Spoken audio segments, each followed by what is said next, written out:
2:45ಗೆ ಮಾತಾಡಿಸೋಣ. ಹೇಳಿ ಹೇಳಿ ಸರ್, ಹೇಳಿ ಸರ್. ಆಮೇಲೆ ನಿಮ್ಗೆ ಗೊತ್ತಾದ ನಮ್ಗೆ ಗೊತ್ತಾದ್ಮೇಲೆ ನಾವು ಸರ್ ಬಂದಮೇಲೆ ಆಸ್ಪತ್ರೆಗೆ ತಗೋಗಿದ್ರು. ಓಕೆ, ಯಾವ ಆಸ್ಪತ್ರೆಗೆ?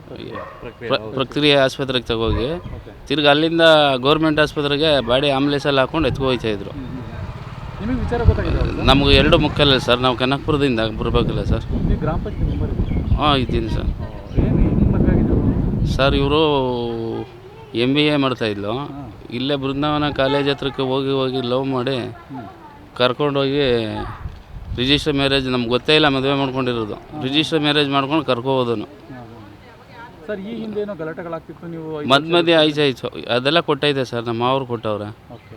ನಮ್ಮ ಮಾವರು ಕೊಟ್ಟವ್ರೆ. ಈಗ ಟಾರ್ಚರ್ ಕೊಡೋದು, ದುಡ್ಡು ಇಸ್ಕಪ್ಪ ಅಂತ. ಅವ್ರ ಅತ್ತೆನೂ ಟಾರ್ಚರ್ ಕೊಡೋದು, ಅವನು ಟಾರ್ಚರ್ ಕೊಡೋದು. ಬೈ ಈಗ ಏನು ಹೇಳ್ತೀರಿ ಸರ್ ನೀವು? ಸರ್ ಅವನಿಗೆ ಆಗ್ಬೇಕು, ಜೀವಾವಧಿ ಶಿಕ್ಷೆ ಆಗಬೇಕು. ಇಂಥವ್ರಿಗೆಲ್ಲ ಹೆಣ್ಮಕ್ಳಿಗೆ ಹಿಂಗೆ ಮಾಡಿದ್ರೆ ಹೆಣ್ಮಕ್ಳುಗಳು ಹೆಂಗೆ ಬದುಕ್ತಾರೆ?